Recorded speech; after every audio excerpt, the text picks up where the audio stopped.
With me now is Mr. Simon Hall. How you doing, sir? Very well, mate. How are you, Jay? I'm good. So you're the lead singer Have you of... turned that on? I think so, yeah. Sure, okay. Just check. Lead singer of Beholder. Yes. Music promoter at Razorline. Yes. Band booker for Bloodstock. Yeah, amongst other things. Yeah, Is there anything else to that imaginary bow of yours? Any more strings have you got? To be quite honest, yeah, basically just music is everything I do.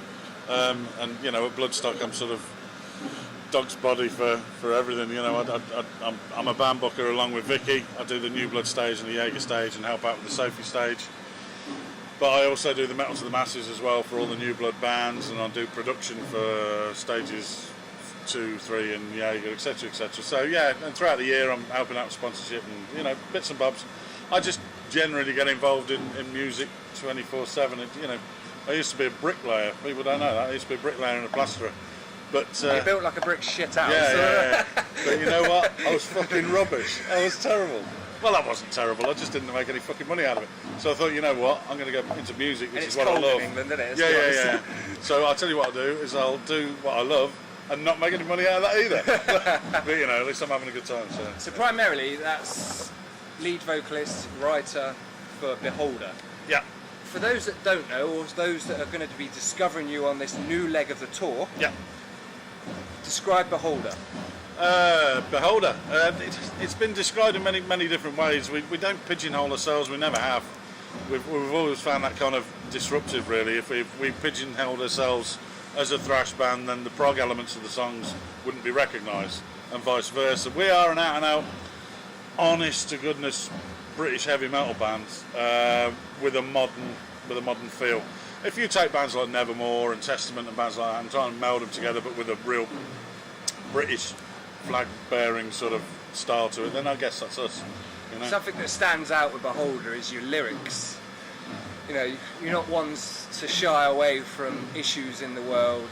No. That's something that you hold dear, isn't it? Yeah, I guess it all stems... No bullshit, really. Absolutely. It all stems really from the EP that we did back in 2007, 2006, 2000, something like that. But there was a track on it, Never Take Us Down, which obviously was written about Sophie Lancaster and, you know, the whole situation about Sophie. And it was one of those songs that really resonated with the crowd. You know, they kind of got it straight from the get-go. And I've always been of the thought, even though, you know, I've been into so many different variations of metal, but I've always been into bands that have like offered up true, honest, you know, viewpoints. I guess because I come from the punk era, you know, I'm a big fan of old school punk.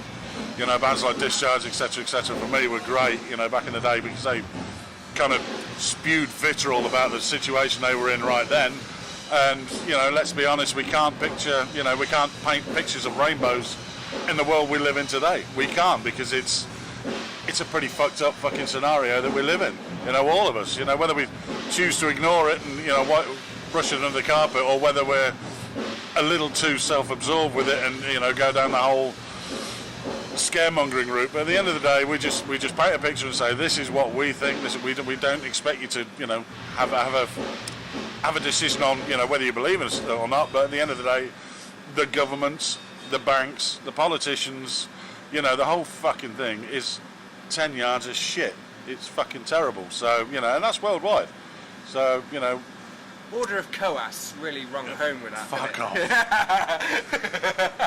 I mean, yeah. Chaos. That was one of my... I've got the lighter here. No, thank you. For those that don't know, that's one of my proudest moments when I ordered 500 lighters with the Order of Chaos written. No, it wasn't. It said the Order of Coas. Put it online and went, look at these, and everyone went, you're a wanker. Yeah. I bought 2 of them. Do you know the greatest thing about that is, yeah, we took them over to Norway. Because we did a couple of shows out in Norway, played a couple of... right out there. No, yeah. Yeah. No, the fact of the matter is we took a load out there and a load of people bought them and didn't question it, and I'm like, okay, this is cool. But on the way back, Customs fucking had the rest of them. So yeah, we have no lighters with that on it anymore. So I knew it'd be a rare one. Yeah, exactly. So you had so you've been around for what, 10 odd years? You've had 10 years this year. You've released the album, The Awakening. Yeah. Order of Chaos was the previous one which you released 2 years ago. No, this last year, beginning of last year. Was it last year? Yeah. And this is the first leg of the current tour, like we said. Yeah. I did read somewhere that you're going to start, you're going to possibly in the set tonight, there will be new material. Yeah, we've got, whether these tracks make the album or not, we really don't know, because we're still in the writing process and everything we write seems to be better than everything we've written, if you know what I mean. So we've got 2 tracks out there that we're going to try out on this run. It's only a short run that we're doing, so we're going to try them out. A track called Pariah and a track called the Frozen Steppes of Utoya, which is about the whole Utoya island with the shit that fucking Anders Breivik did out in Norway, killing all those kids and whatnot. You know, it's quite an insightful track actually, and I reckon that will make the album. It's one that I'm lyrically really, really proud of. Really proud of. It's to the point that I know this probably sounds completely guff, but when we first did it, Sorry, Guff. Yeah, sorry, but when we first did it, the guys had written the music and they came to me and said, you know, how's this as a template? And I was, brilliant, fantastic. I wrote something, then the first couple of times we did it in the studio, once the song had finished, there was that silence when it was like, fucking hell, that's really good. You know what I mean? That's really good. Yeah, as I say, that's maybe we're just being slightly introverted on that, but we're very, very happy with the way it's going at the minute. Definitely. And how would you describe? How does your writing process sort of come about? It's really hard to explain because, you know, I say with the Frozen Steppes, it was a case that Scott and Chris wrote something and gave me this template, and I'd sort of put stuff together. But sometimes I'll have a lyric line and throw it to the guys and say, look, you know, I've got this. What do you think to this? And it works. It works in different ways, and that's the beauty and the organic nature of Beholder. You know, there's no one particular, you know, method of doing it, which I think's a good way of being, you know. And you've got a talented bunch behind you there, haven't you? Great guys. Great guys. A bunch of wankers, but they're great guys. I do remember on the last run you had, Chris had a problem with his wrist at one point. Is that all sorted now? Yeah, he's fine now. I think the fact is, what you got to remember is, we toured fucking really hard last year on the back of that album, and we did a lot of shows just out in Europe and stuff like that. And, you know, we were tired. I think, you know, we've literally had best part of 6 months off now. This is the first show we've done in about 6 months. We needed a bit of a break. We needed to get away from each other as much as anything else. But yeah, Chris was getting a bit of fatigue, but he's cool now. He went off and got married. You know, there's been a lot of things that's happened personally that we just said, right, let's just fuck off from the scene for 2 minutes. You know, obviously I'm up to my eyeballs in Bloodstock stuff as well. But yeah, we're back now, and this is the Weekend Warrior Tour is literally just that. We're saying, right, okay, in November, December, we're coming out and we're going to do 20 odd dates in the UK, but this time round we just want to do a weekend show, so it's a Friday, Saturday, Sunday. Which is the best time to do a show, isn't it? Absolutely, yeah. I know, you know, nobody loses work. No, you know. Mondays and Tuesdays seems quite popular at the minute. Yeah. I don't know why. But you've said also that this is a non-PR event. This is basically power to the people. If the shows are good, it's going to be because of the people. Yeah. That support you guys. Look, you know, it's not a case that we're turning our back on PR or anything like that. No, it's the fact that we're not going to spend out on a PR company on weekend shows. We're going to do it ourselves, and you know what Beholder's like. We're a belligerent bunch of fuckers at the best of times, and we do everything ourselves because that's the way it is. And on this run, we just wanted to say, okay, it's weekend jaunts. You know, we're going from Glasgow to Manchester, here in Derby, Selby. I saw in Metal Hammer, Beholder, the garage on the 18th of April. Never. Yeah, in this month's issue. Holy shit. Under the garage on the 18th of April, which is the day before I get married. Oh, really? Yeah. Congratulations, Thank you very man. much. Cool. So, yeah, So you come to the gig then and you got a bar the night before, yeah. We'll look after you. London, oh well, I'm actually getting married in, it's irrelevant. So yeah, so the current run, you've got a couple of dates. Do you get to the stage where you're all witching, you're all like, come on, let's go out. Yeah, we are ready to play. Come on, Simon. Yeah, we are ready to play. I must admit, it was literally a couple of months ago. I was getting a bit fraught with the guys and saying, we've got to do something. And that's when I booked the run. I thought that, you know, what's going to happen is we hope we hope and pray that we're going to have everything ready by sort of November time. For the new album. For the new album, we should have it out by November. In which case, we want to do a pretty extensive run in November, December, and hitting the UK and Europe as well, you know, and Scandinavia. So. You got any festivals booked this year? Yeah, we're playing Altfest. Oh, yes, we're playing you are. playing at Altfest. Marilyn Manson, your best friend. Yeah, well, yeah. Could be worse. It could be worse. Wow. Yeah, I won't be watching that. I've got to be honest. Got to be honest. I want to see him just for the simple fact he is a cult classic. You know, he is a cult legend at the end of the day. He sounds terrible live, but Yeah, he does. to see him live again, up close, would be for me a personal highlight of my career. Cool. You know, This track that you might hear in the background is what I should be sound checking with, and this is one of the new tracks. So, how we doing? we've got 5 minutes left. Cool. Let's carry on. Fuck 'em. So, let's plug Razorline for a bit. I Yeah. want to ask. Yeah. Razorline's actually named after one of your tracks. The track off the first album. Yeah. Is it something Insanity? The Edge of The Insanity. Edge of Insanity. Is there a particular reason why you use that title? Anyone in the Is fucking music music- business, you know, come on. It's like I said earlier, I don't do this for the fucking money, do I? It's Insanity. I Yeah? do it for the shit and giggles, yeah. So what have you got coming up? It's all primarily at...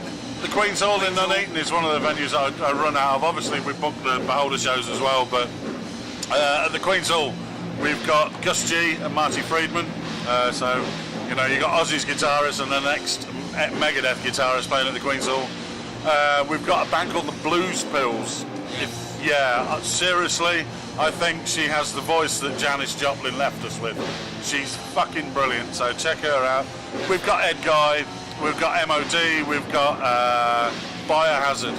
You know, we've got some good shows coming up, definitely. So. That's Queen's Hall in Nuneaton. Yeah, queenshall.net. It's in Nuneaton, which is Warwickshire based. Hey, it's Frank from Cambion. Shows you can't. So that should be good. Yeah, absolutely, man. It's you know, it's as I say, you put your neck on the line when you put shows like that on, because you hope that the general public aren't just armchair Facebook fanatics saying support the scene, and then they sit there with a bottle of wine and do fuck all. You know, at the end of the day, oh, well, easy fuck. Yeah. I know that's not the truth, but you know, the fact of the matter is, the Facebook generation needs to sort of, you know, take a step back and start doing what it preaches. There, man, yeah. Start doing what it preaches, you know, especially at the weekends. Get out there and support your bands, and support the British bands as well.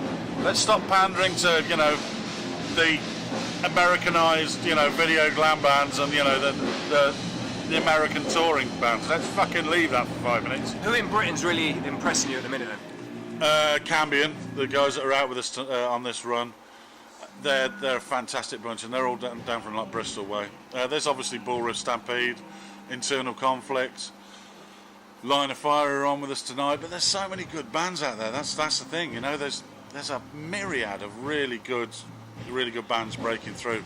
So What sort of genre would you say is quite popular at the minute? I know you're primarily metal. Yeah. I've noticed there's trends. There seems to be trends, you know. At the minute there's that southern rock flavour going on. Yeah, there is. Yeah, Are you digging that at the minute? I always have. Yeah, the thing is, when I started Metal to the Masses 3-4 years ago, there was a lot of the screamcore going on, and I must admit, when you see 3 or 4 screamcore bands each night after night after night, it became really, really dull, really dull. But the truth of the matter is, nowadays I see a lot more progressive and melodic sensibilities, like you were saying, the southern rock sort of style, you know, with bands like Zocalo, with 12 Bore, you know, there's some bands out there that have got real groove and intensity, and there's bands like Cambion who are technically advanced but also understand melody, and you know, I think, you know, they're looking at, you know, they see bands like Meshuggah and Orphan Land and so many of these, and Silosis and another great band, Tesseract. I mean, fucking hell, I could go on forever. Yeah. If you want me to name British bands, I just thought, you know, yeah. where do you think, where can you see the scene going in the next couple of years? Because it's due a shift. I think. Yeah, I think maybe. everyone's starting to get a little bit bored of the whole southern flavour. You know, is Doom coming back in? Is Doom for me has Yeah. always been there. You know, Yeah. we obviously have Scott. you checked out Juggernaut yet? Yeah, absolutely, Ooh, mate. absolutely, absolutely. And you know, Lifer. yeah, well, yeah, I Love put them Lifer. on Bloodstock last year. Same scribs are.